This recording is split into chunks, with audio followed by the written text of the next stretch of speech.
주신 하나님의 말씀은 창세기 14장 17절에서 15장 1절까지 말씀입니다. 창세기 14장 17절로 15장 1절 말씀 제가 봉독해 올리겠습니다. 아브라함이 그돌라오멜과 그와 함께한 왕들을 쳐부시고 돌아올 때에 소돔 왕이 샤웨 골짜기 곧 왕의 골짜기로 나와 그를 영접하였고, 살레망 멜기세덱이 떡과 포도주를 가지고 나왔으니 그는 지극히 높으신 하나님의 제사장이었더라. 그가 아브라함에게 축복하여 이르되, 천지의 주제이시오 지극히 높으신 하나님이여 아브라함에게 복을 주옵소서.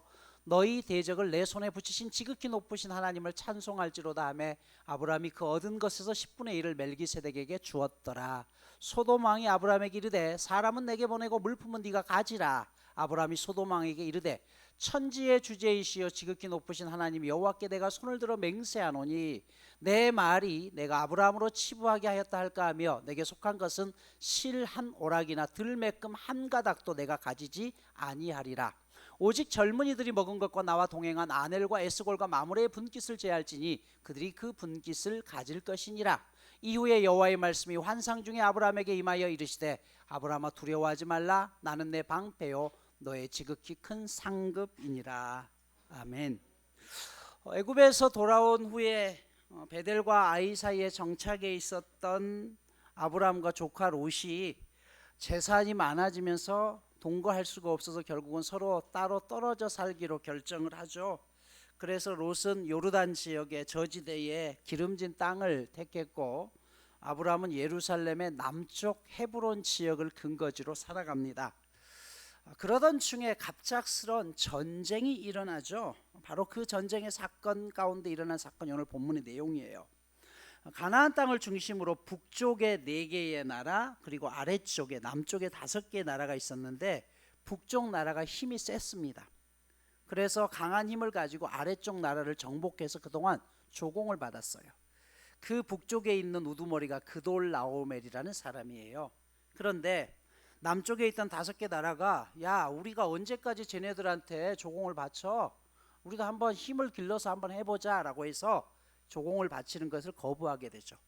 그러니까 위에 있던 북쪽 나라 사람들이, 아주 저것들 봐라, 이제 가만 놔뒀더니 그냥 우리를 우습게 보내 라고 해서 다시 쳐들어온 거예요. 그런데 그 남쪽 나라의 그 과정 속에 소돔이라는 나라도 포함되어 있었는데, 이 조카 롯이 어디 땅에 살고 있었어요? 소돔 땅에 살고 있었죠. 소돔 땅도 전쟁을 피해가지 못합니다. 결국 그돌라오멜 연합군이 소돔 땅을 쳐부시면서 그 땅에 살고 있었던 조카 롯과 그의 가족들까지 전부 포로로 잡아가게 되는 상황이에요. 롯에게 불어닥친 인생의 폭풍이었죠. 사실 우리 인생이 그렇습니다. 아무런 문제가 없을 것 같지만 이런 상황들을 우리의 힘으로 할 수 없는 거잖아요. 그래서 어쩌면 우리가 하나님을 의지할 수밖에 없는 것이죠. 그때 믿음의 조상이었던 아브라함은 무엇을 하고 있었나요? 13절을 보면 여전히 헤브론 근처에서 신앙의 자리, 믿음의 자리를 지키고 있었습니다. 하지만 그가 기도만 하고 있었나요? 아닙니다. 아브라함은 그 땅에서 어떻게 해요? 자신이 이 땅을 하나님께서 주셨지만 이 땅 스스로 내 가족을 지킬 힘을 기르자라고 해서 집 안에서 사병들을 기르고 있었죠. 318명이나 되는 사병을 훈련시키고 있었습니다. 여러분, 농부가 사과나무를 심는 이유는 열매 맺는다는 것을 믿기 때문에 심는 것이죠. 그래서 가만히 앉아 있는 것이 아니라 끊임없이 나무를 돌보고 땀을 흘리는 것입니다. 하나님께서 아브라함에게 그 땅을 주신다고 약속하셨어요. 그렇다고 해서 아브라함이 기도만 하고 있었느냐? 아니라는 것이에요. 그 땅에 살 수 있도록 자신의 삶을 매일매일 개발하고 있었다는 것이에요. 지킬 힘을 준비하고 있었다는 것입니다. 그렇게 해서 길렀던 이 사병들을, 롯이 잡혀갔다는 소식을 듣고서 훈련한 사병 318명을 데리고서 북쪽 단이라는 곳까지 쫓아갑니다. 헤브론에서 단까지는 약 200km가 넘는 거리예요. 15절 보면 호바라는 곳까지 갔는데 280km입니다. 그러니까 280km가 되는 먼 거리를 318명만 데리고서 수만 명의 정규 군인과 싸워서 이겼다? 그럼 이게 이길 수 있는 거예요? 불가능한 거예요. 불가능한 거예요, 여러분. 300명으로 수만 명을 어떻게 이겨요? 그런데 이겼어요. 그래서 아브라함은 뭐예요? 그것이 하나님의 은혜라고 고백하는 것이죠. 그렇게 해서 데리고 옵니다. 자, 이렇게 돌아오자 맨 먼저 누가 찾아오냐? 소돔 왕이 찾아와요. 소돔 왕은 그돌라오말에 의해서 어떻게 전쟁에서 졌던 사람입니다. 그런데 아브라함이 300명의 군사들을 데리고서 승리해 오자 그를 승리의 승전가를 인정해 줍니다. 그러면서 뭐라고 이야기하냐면 제안을 하나 하죠. 되찾아온 소돔의 백성들은 나에게 주고 대신 거기서 전쟁에서 얻었던 전리품들은 네가 가져라라고 이야기를 해요. 하지만 아브라함이 단호하게 거절합니다. 신발 한 켤레도 당신으로부터 내가 받지 않겠습니다라고 이야기해요. 그 이유는 당신에게 받은 그 전리품으로 나중에 당신이 나 때문에 네가 부자 됐다 그 소리 듣기 싫다는 것이, 이건 내 힘이 아니라 하나님의 힘으로 한 것이지 내가 거기에 대한 보상을 받는 순간 이건 뭐냐면 내 공로가 되고 내 치부가 된다는 것이에요. 우리는 여기서 아브라함의 물질에 대한 욕심, 그 자유로움을 보게 됩니다. 그가 이렇게 거부할 수 있었던 것은 그가 부자였기 때문일까요? 여러분, 부자라고 해서 물질에 대한 욕심이 없을까요? 아닙니다. 아브라함의 삶은요 여전히 고단해요. 여전히 나그네입니다. 하지만 아브라함에게는 남들이 알지 못하는 놀라운 비밀이 하나 있었습니다. 그게 뭐예요? 자신 안에 하나님의 약속이라는 보물을 가지고 있었다는 것이죠. 복음서에 보면 값진 진주를 발견했던 상인이 어떻게 해요? 자신의 전 재산을 다 팔아서 그 보물을, 진주를 샀다라고 이야기했습니다. 아브라함이 그런 사람이었습니다. 아브라함은 하나님의 약속을 자신의 삶의 기업으로 삼았기 때문에 더 이상 눈에 보이는 물질에 매이지 않았다는 것입니다. 그러했기 때문에 소돔 왕의 이 물질의 제안을 거절합니다. 또 한 사람이 오늘 본문에 나옵니다. 멜기세덱이라는 사람이 나오죠. 이 멜기세덱이 아브라함을 축복해요. 18절에 보면 살레망 멜기세덱이 떡과 포도주를 가지고 나왔으니 그는 지극히 높으신 하나님의 제사장이었더라 라고 이야기해요. 이 멜기세덱이라는 단어는 창세기 14장에서 2번 나옵니다. 시편에 1번 나와요. 그리고 히브리서에 10번 나옵니다. 그런데 창세기에서는 높으신 하나님의 제사장이라고 했고 시편 110편 4절에서는 영원한 제사장이라고 했고 히브리서에 보면요 의의 왕이요 평강의 왕이요 족보도 끝도 없는 왕, 시작도 끝도 없는 분, 그래서 하나님의 아들과 닮아서 하나님의 제사장이다라고 설명을 합니다. 소돔 왕이 세상 사람을 대표한 사람이었다고 한다면 멜기세덱은 하나님을 대표한 사람이었습니다. 자, 이 멜기세덱이 아브라함을 축복합니다. 그러자 오늘 아브라함이 어떻게 해요? 자신의 전리품 중에서 10분의 1을 멜기세덱에게 드리는 것이에요. 성경에서 나오는 최초의 11조 이야기가 나옵니다. 자, 한 해의 마지막을 보내면서 공교롭게도 11조 이야기를 어쩔 수 없이 오늘 해야겠네요. 이 부분은 목사도 참 하기 어려운 부분이고 듣는 성도 입장에서도 오늘 내가 교회 처음 나왔는데 이 교회 갔더니 헌금 얘기만 하더라 그렇게 생각하셔도 어쩔 수 없습니다만은, 그러나 오늘 본문의 이 11조의 정확한 의미를 분명히 설명해야 됩니다. 여러분, 우리가 하나님 앞에 10의 1조를 드리는 의미는 내게 속한 것이 전부 하나님의 것이라는 고백 때문에 드리는 것이에요.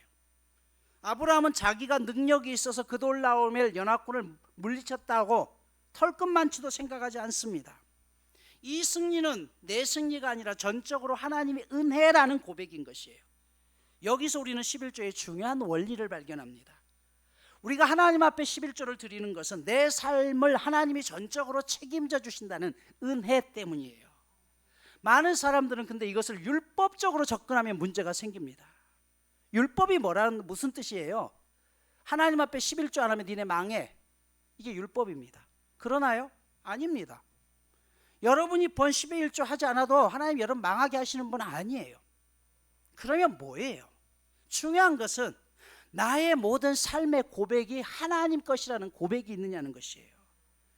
여러분, 구약 성경의 마지막 성경이 말라기죠. 이 말라기를 언제 강조합니까? 목회자들이 말라기 부분을 강조할 때는 대부분 11조 얘기할 때 강조합니다. 3장 10절에 보면 너희는 온전한 11조를 창고에 들여놓아 네 집에 먹을 것이 없도록 쌓아둬라. 이렇게 바치는 일로 나를 시험하면 내가 하늘 문을 열고서 네 집에 쌓을 것이 없도록 내가 복을 부어주겠다. 이 말씀하죠. 그러면서 뭐라고 해요? 여러분, 하나님 앞에 바쳐보십시오. 하나님께서 여러분의 인생에 쌓을 것이 없도록 쏟아 부어주실 것입니다. 그러니 집도 팔고 땅도 팔고 바치십시오 라고 이야기해요. 그러나 여러분, 이 내용은 말라기가 이야기하고 있는 내용과 전혀 다른 내용이에요. 이건 그냥 하나 갖다가 딱 붙여서 그것만 떼가지고 얘기하는 겁니다. 말라기의 배경을 보면요, 이스라엘 백성들이 지난 70년 동안 바벨론 포로 생활을 하다가 예루살렘으로 돌아옵니다. 돌아올 때 그들의 마음은 다시 고국으로 돌아가서 성전을 재건하고 그 땅에서 하나님을 예배하고 하나님을 진정으로 뜨겁게 사모하는 사람들이 모여서 그렇게 행복하게 살 수 있다는 장밋빛 희망을 가지고 옵니다. 하지만 현실은 너무 달랐어요. 다 무너져 버렸고 먹고 살기조차 힘든 과정 속입니다. 여러분, 언제나 비전은 아름답지만 그 비전을 이루어가는 과정은 녹록지 않아요.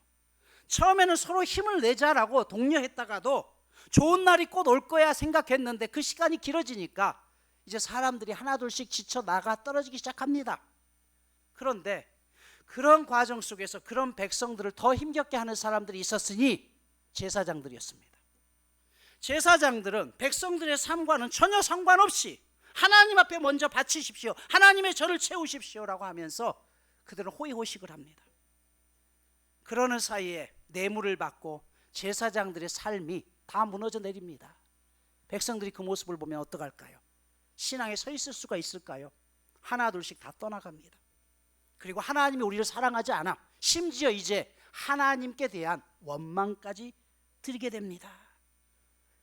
그런 모습을 보았던 하나님께서 말라기서 1장 10절에서 이렇게 말씀해요. 너희 가운데서 누구라도 성전 문을 좀 닫아라.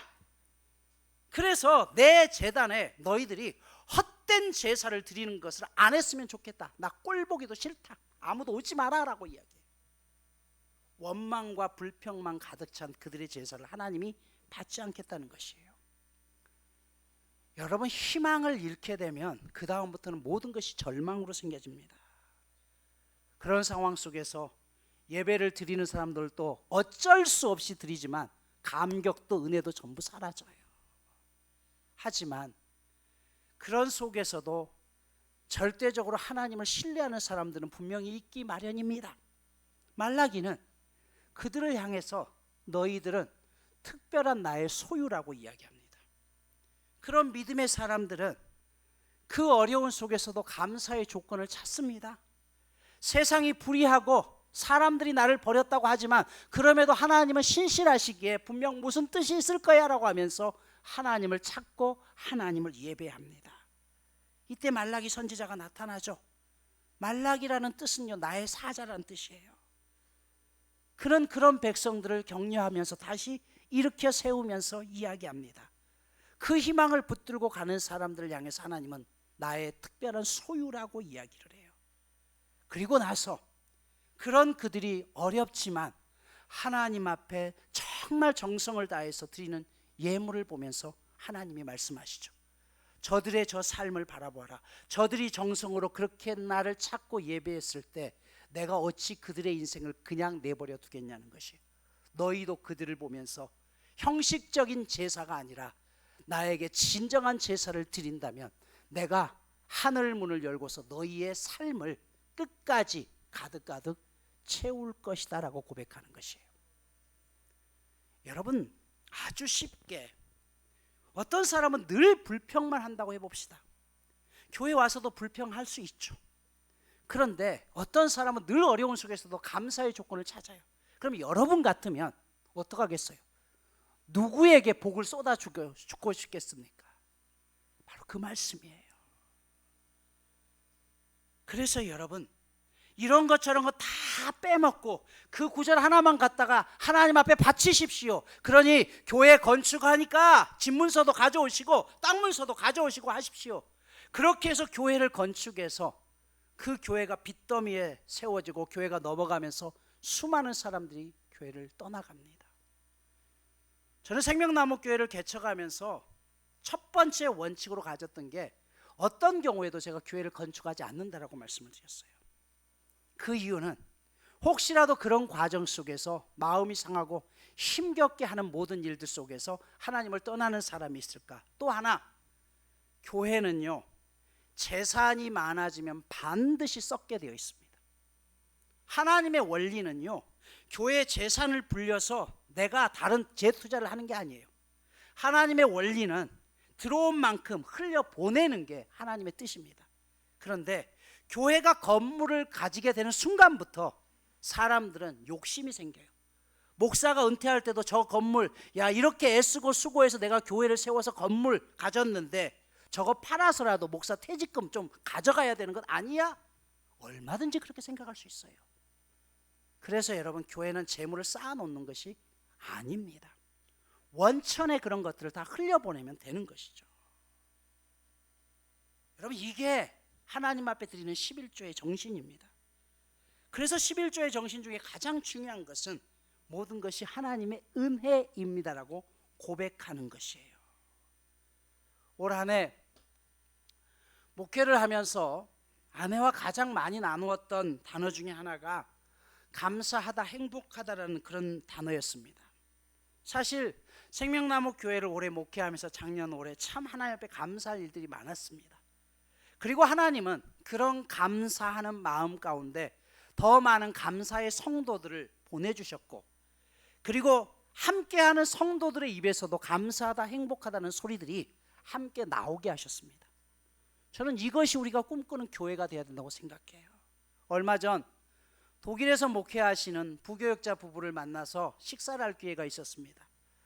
그때 목회 이런저런 이야기를 하면서 그런 얘기를 했는데, 이 부목사님이 지금까지 수많은 목회자를 오래 만나면서 다 힘들다, 너무 힘들어요, 죽을 것 같아요 라고 했는데 우리 부부가 처음이래요.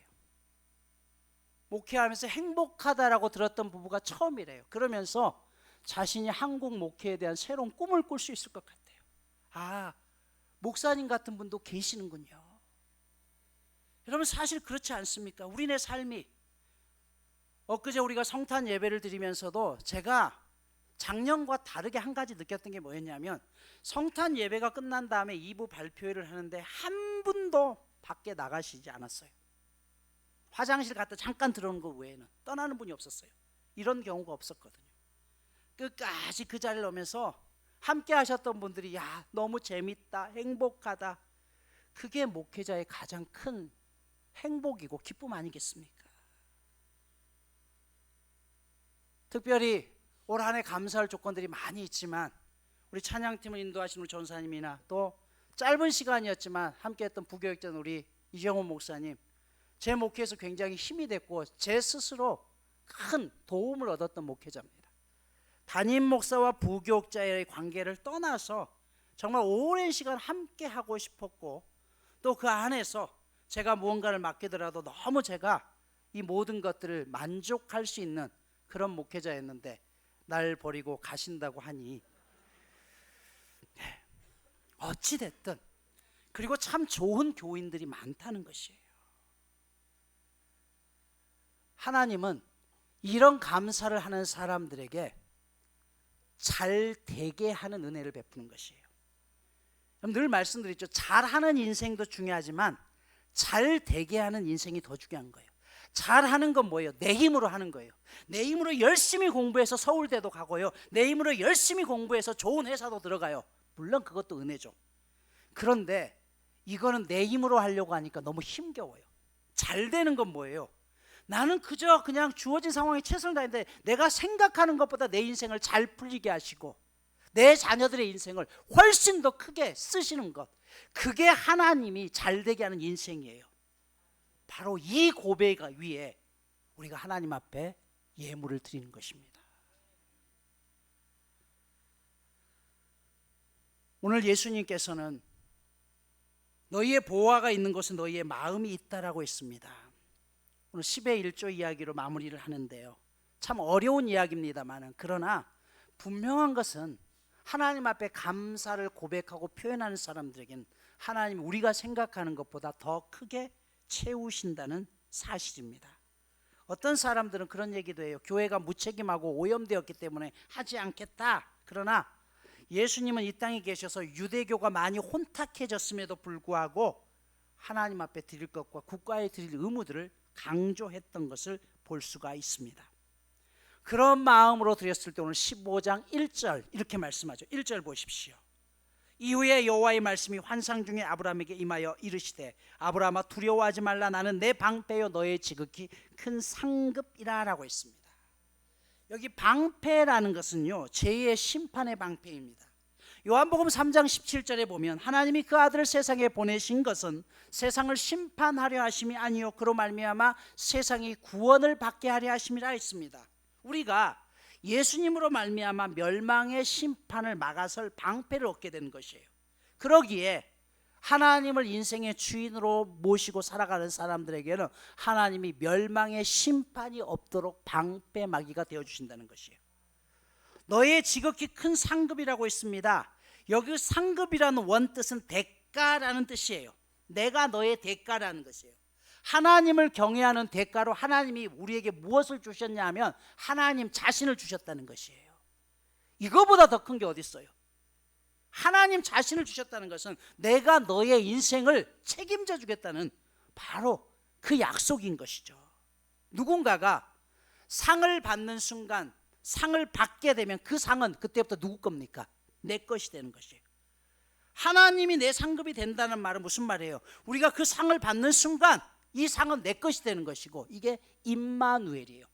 나와 어디든지 함께 하시는 하나님이라는 것입니다. 말씀을 마무리합니다. 우리가 예수를 구주로 고백한 이후부터 지금까지 인생을 살아올 때 내가 인정하든지 하지 않든지 나 혼자 온 것이 아니었습니다. 과거에도 현재에도 미래에도 그 하나님이 여러분의 상급이시고 여러분의 방패가 되심을 믿고 올 한 해를 마무리하면서 하나님 제 인생 가운데 베풀어 주신 모든 은혜를 감사합니다. 그리고 내년에 더 큰 은혜를 베풀어 주실 줄 미리 감사하겠습니다. 그 결단의 고백이 저와 여러분 모두에게 있기를 축복합니다.